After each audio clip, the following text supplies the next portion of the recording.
Hey guys, Sally here. Hope you're having an amazing and fascinating day. I know I am. Enjoying my full-time nomad life out here. Currently in the Ironwood National Forest, I think it is. I might have to look that up to see exactly where I am. Anyway, I had a really special video that I spent a lot of time editing about my time visiting two Civil War historic sites last fall. And I mean, I spent a lot of time editing. I had something on the order of, I don't know, 6, maybe 7 hours worth of editing time in to produce a 32-minute video for you. And I had that all ready to go. I was really proud of myself because it was all ready to go like last week. And this morning I was putting the final touches on YouTube, which are things like, adding end screens and that kind of stuff. And I realized it didn't render properly. I had a whole lot of blank screen, and that was about it. So I trashed that, and we're doing this instead. Oh, you want to know what this is? Wait for the intro, and we'll get right into it.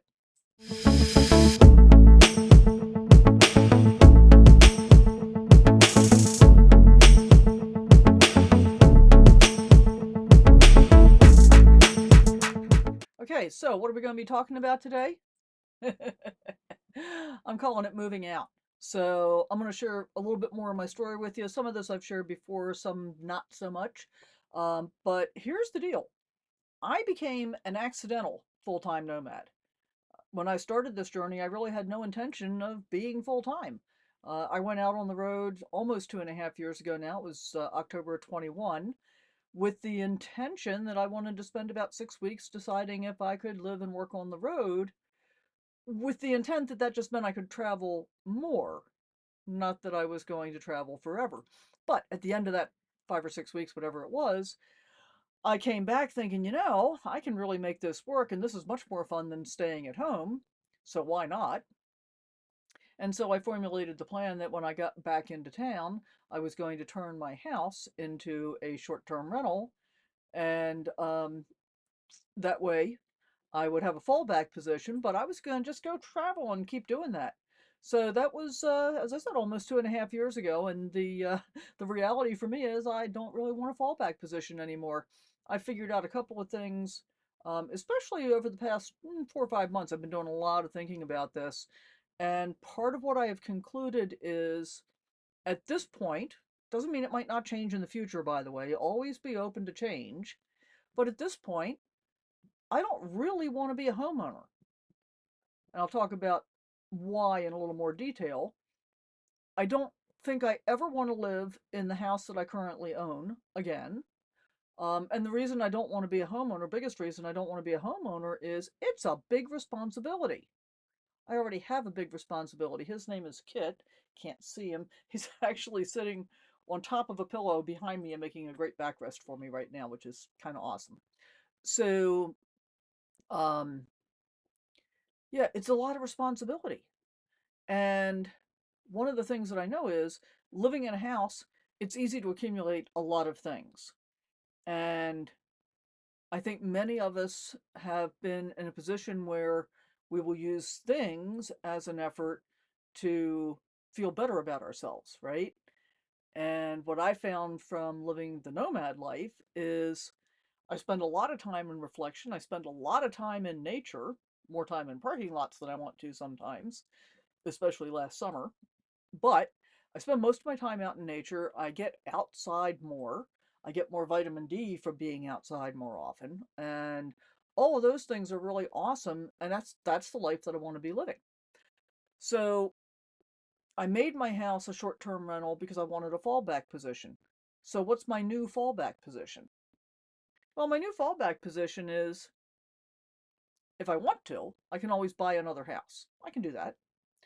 If I want to get off the road and I don't want to buy a house, I can rent.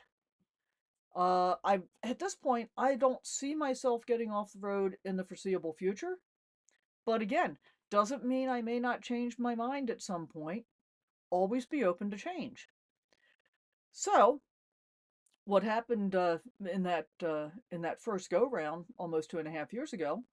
I came back from that first trip, and basically I spent about 6 weeks prepping the house to become a rental. And why did I choose a short-term rental versus a long-term rental? And if you're not familiar, when I say short-term rental, we're talking about vacation rentals, Airbnb, VRBO, all that kind of stuff, right? And I wanted a short-term rental rather than a long-term rental because I've done long-term rentals before and I don't have the emotional fortitude to be able to do that. I find it pretty upsetting when somebody messes up my house. And, if you've got somebody in there for a year, you don't know what it's going to be like when you get it back. And for me, I've only done it twice, two different houses, but both times I've had less than awesome experiences. I didn't want to go through that.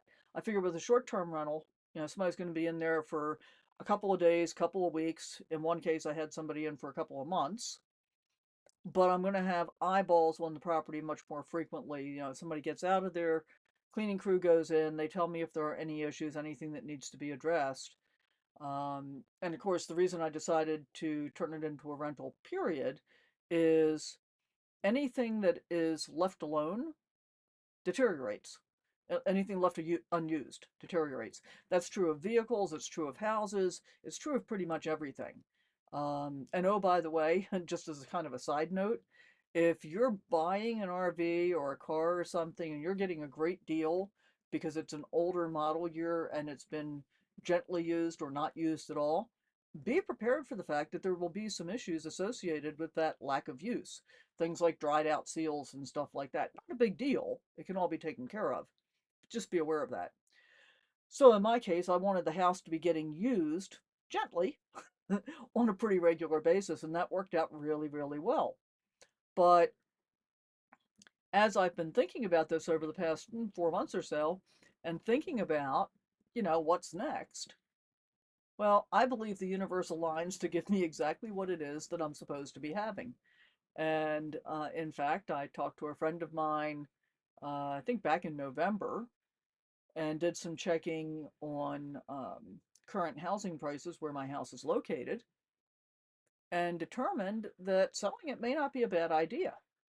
And my property management company also suggests rental values to me periodically, and they've had me drop the rental price per night several times to the point where I'm thinking it's just not worth it to me to have that ongoing complexity in my life, because really for me, my life is all about simplicity at this point.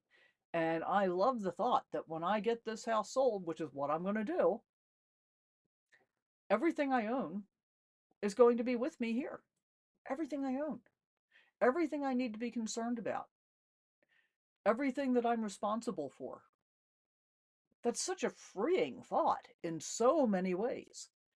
So, that's kind of my story. That's what's going on. I guess the next question is, why am I doing this? Why am I making this video? I'm actually going to be giving you guys a bunch of videos as we go throughout the process from my perspective on how to do this.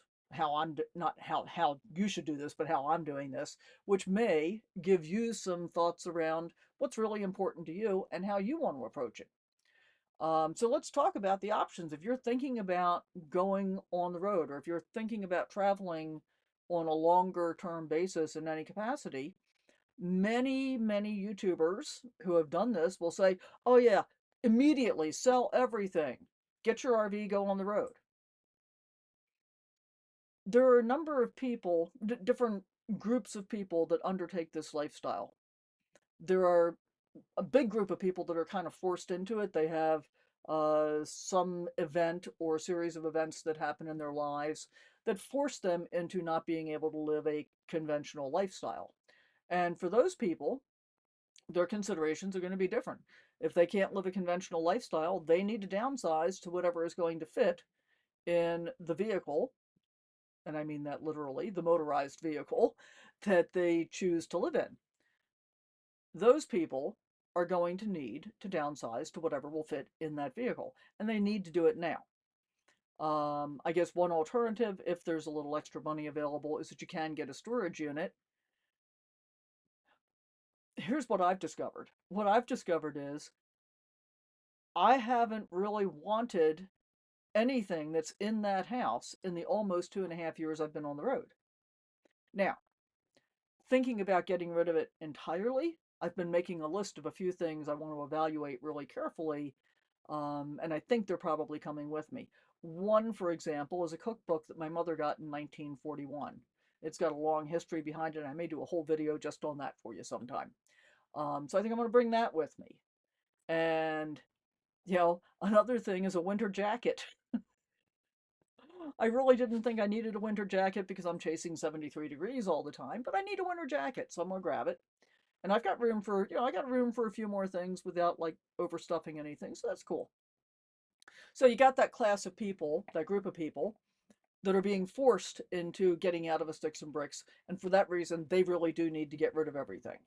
Unless they can afford to have a storage unit, and storage units have gotten really expensive from everything I understand. Then there's the group that I fall into. I'm not rich. I'm not poor. I consider myself to be solidly middle class. And what this means for me is I do have savings. I did retire last year because it is so much less expensive to live as a nomad in the way that I do it than it is to live in a conventional sticks and bricks. And so for people like me, this is a really inexpensive way to live. It makes it really easy to retire, and I love my life. Now, what's the difference between me and this next group of people? There's another group of people that choose to go full time. I would say have more resources than I do, and they're glampers. So I was thinking about this morning. I have not been plugged into an electrical outlet since early November. That's the last time I had power available. Plug-in power available. I have plenty of power available because I put on solar and lithium batteries and so forth. But I prefer not being in RV parks or campgrounds. That's my preference. Glampers are spending, $40, $50, $60, $100 a night to be able to have hookups. And I just don't care about those things. That's not important to me. So, three different kind of classifications of people that become nomads. And everybody does it differently. And how cool is it to know that whatever way you choose to do it is the right way for you? It's going to be the right way. And again, always be open to change. So, what do I need to do next? Well, in about a week, I'm going to be heading back to my house and I'm going to be prepping it for sale. And so the first thing I'm going to do is go through the only things that are locked up that's my personal stuff that I have to go through is one bedroom, which was originally the gym in my house. And I shoved kind of everything in there that I wasn't ready to get rid of, but didn't want to bring with me. And my garage, which is full of tools and lots of other stuff, including, and this is really fascinating to me, this is 2024. I bought this house in 2018, did a full remodel on it.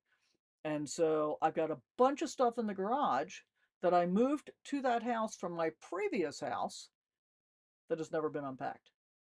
What? I know it's crazy, right? So all of that stuff can go.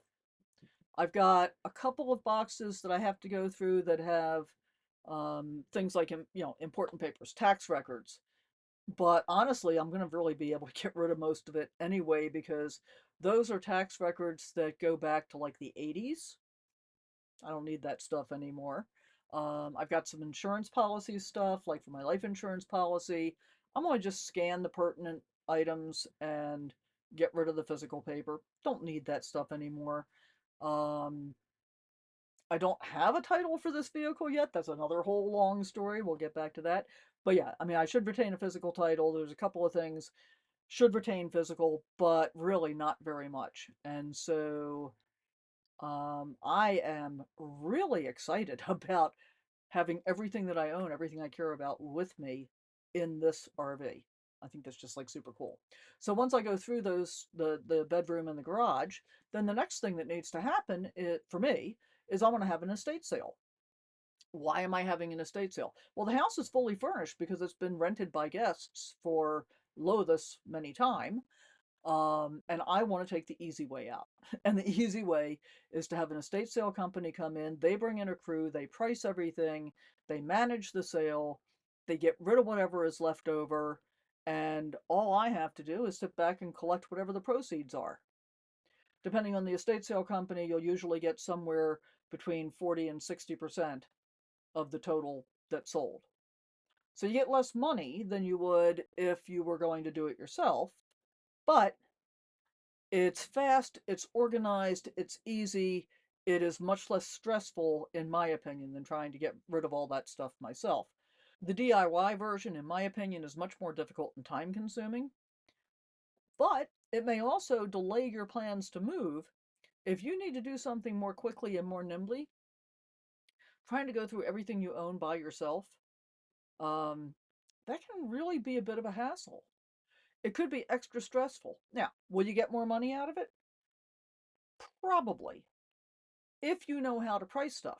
If you don't know how to price stuff, if you're not familiar with that, you could actually end up getting less money even though you're doing all that extra work.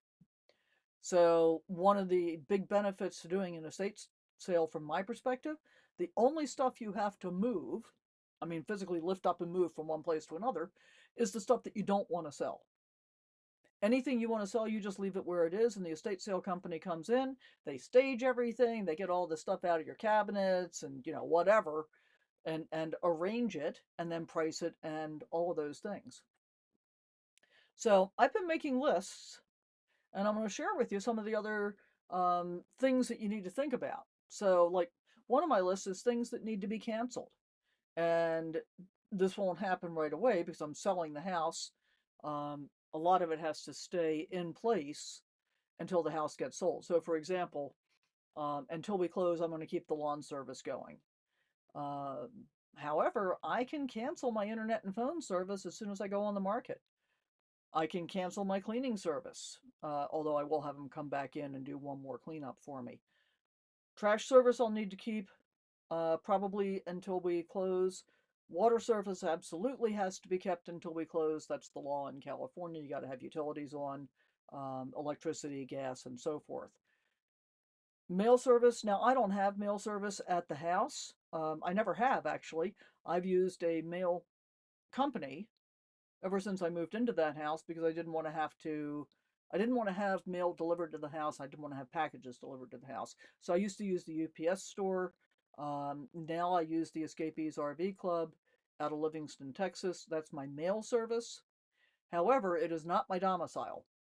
So let's talk about that a little bit. And domicile is a whole huge topic unto itself. I'm talking about me, not about you in general. But a couple of basic things to consider for domicile is, where to do it. Most people want to do it in a tax-free state. Most people have some consideration about what kind of medical coverage they'll be able to get in the state that they're choosing for domicile. And most people also consider requirements to be in state for vehicle registration, driver's license, and so forth, how often you have to be in that state. Now, for me, I've got a pretty unique situation. I am actually considered a Nevada resident. My driver's license is in Nevada, my registration's in Nevada. I have chosen to keep California as my official domicile because that's where my medical service has been for these many years. But once I sell the house, that's going to have to change. So I'm going to be making a bunch of changes around that. And my plan right now is to change my domicile to Nevada. I say that's my plan right now. I have not looked at medical coverage there yet. And if it turns out that I don't like the medical coverage that's available, and I'm on Medicare, so I'm looking at Medicare Advantage plans and so forth. If I don't like what I can get there, then I may end up changing my domicile state too. We'll see. And if I do, I mean, the easiest thing would probably be to make it be Texas since I already have my mail service there. What you doing, Kit? Do you want to say hi to the people? Come here. Come here. Hey, stretchy boy. Hey, stretchy boy. Come over here. Come on over here. Come on. All right. So I don't know what my answer for domicile is going to be at this point. Um, but one of the other things that I've been thinking about is, what do I need to address when this is all said and done? And that's going to include things like voter registration, vehicle registration, driver's license, medical coverage, mail service. Yeah, am I going to change any of that stuff? Or is it going to be what I think it is, which my domicile is going to be Nevada and my mail service is going to be Texas? That's my plan at the moment. We'll see how that actually works out. So, this is kind of what's going on with me, what my thoughts have been. I would love to hear your thoughts about, um, would you consider being full time? Have you thought about any of these aspects? What did you find most helpful in this video? Hopefully, something. And I'd love to hear that from you. And of course, as always, please, if you haven't already, consider subscribing. Give us a thumbs up, that really helps. Leave a comment down below. I love to hear from you guys. And we'll see you next time, maybe with another iteration of the 6 hours worth of editing that I didn't get right. Hopefully, I'll get it right next time. I think the lesson's learned. See you next time. Thanks for watching.